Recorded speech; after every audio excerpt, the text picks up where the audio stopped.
How to attract money. The secret your mind has been hiding from you. What if I told you that your biggest money problem might not be your salary? It might be the story you keep telling yourself about money. Think about it. How many times have you said, "Money is hard to get. I never have enough. I'm always struggling financially. Rich people are lucky. I'll never be wealthy." You may think these are just harmless words, but according to visionary leaders' teachings, repeated thoughts and beliefs can become deeply impressed upon the subconscious mind. And once a thought becomes a mental pattern, it can influence the way you see opportunities, make decisions, respond to challenges, and approach money. So here's the question. What if you have been programming your mind for financial limitations without even realizing it? Today, we're going to explore the secret your mind may have been hiding from you. And stay until the end, because I'll give you a simple exercise you can use tonight to begin changing your relationship with money. Your money story. Most people try to change their financial lives from the outside. They think, if I could just earn more money, everything would be better. If I could get a better job, then I'd feel secure. If I could win the right investment, I'd finally become wealthy. Of course, income and financial decisions matter. But visionary leaders' approach begins somewhere different. Inside the mind. Their books discusses the difference between a consciousness of poverty and a consciousness of wealth. The idea isn't simply that you should pretend to be rich. It's about what you repeatedly accept as true in your inner world. Because your thoughts influence your expectations.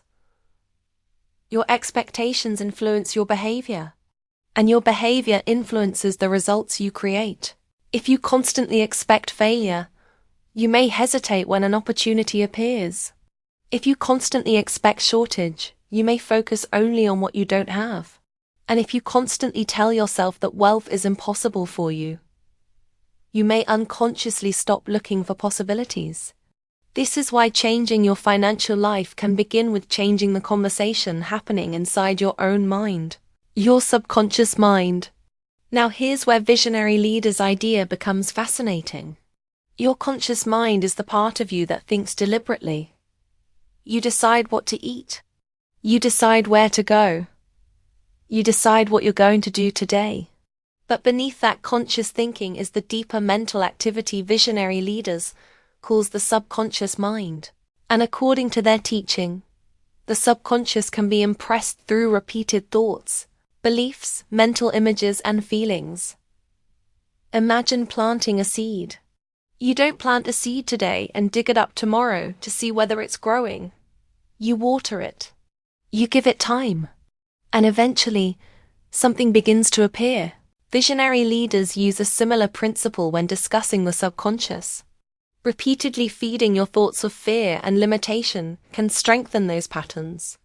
But repeatedly focusing on constructive ideas, such as prosperity, possibility, success, gratitude, and abundance, can help cultivate a different mental pattern. And this leads to an important distinction. You don't attract money simply by wishing for money. The deeper lesson is to develop a mind that is no longer dominated by fear, lack, and limitation. Let me give you an example. Imagine a man named Daniel. Daniel works hard. Every month his salary arrives. But within a few days he starts worrying. Will I have enough this month? What if an unexpected expense comes? I'll never get ahead. Everyone else is financially better than me. Daniel isn't necessarily lazy. He's not necessarily earning too little. But his entire relationship with money is built around fear. One day, Daniel decides to change something. Not his job. Not his bank account. Not his investments. He starts with his thoughts. Every morning, instead of immediately thinking about bills and financial problems, he spends a few minutes imagining himself becoming financially organized and capable. He imagines paying his obligations calmly. He imagines having savings. He imagines finding useful opportunities. And most importantly, he stops repeating, "I never have enough." Instead, he begins saying, "I'm becoming wiser and more capable of money. I am open to opportunities, ideas, and constructive ways to improve my financial life." At first, nothing magical happens. His bank balance doesn't suddenly double, but something else begins to change. Daniel starts noticing opportunities he previously ignored. He becomes more confident about asking for additional responsibilities at work.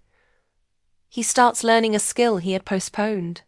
He reviews unnecessary expenses. He begins saving consistently. He starts having conversations about money that he previously avoided.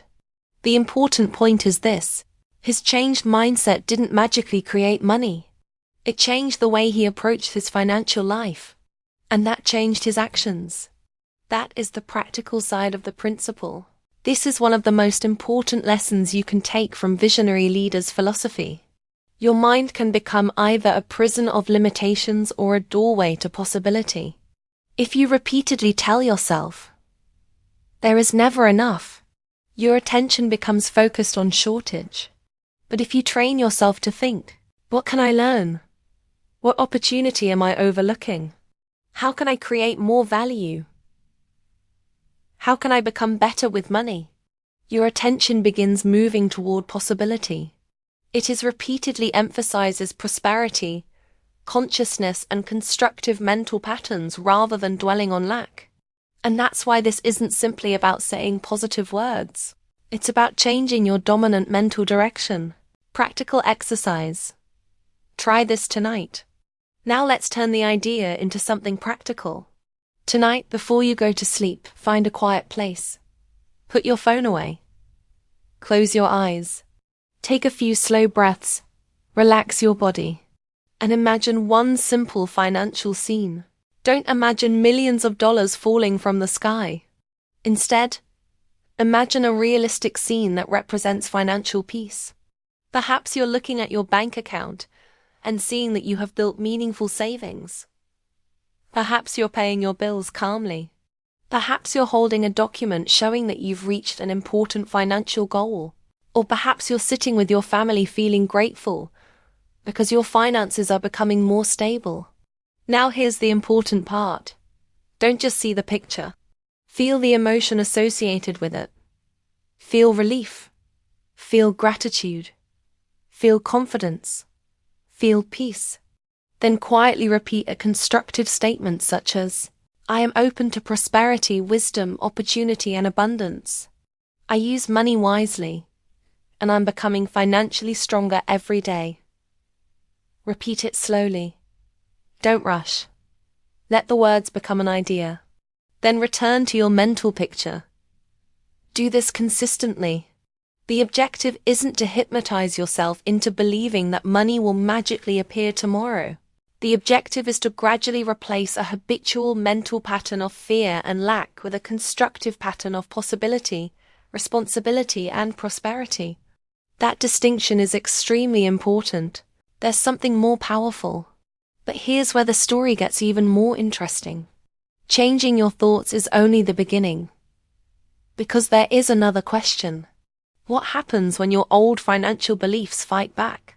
What happens when you visualize abundance at night, but wake up the next morning and see a pile of bills? What happens when you say, "I am prosperous," while your bank account appears to tell you the opposite? And what should you do when fear suddenly returns?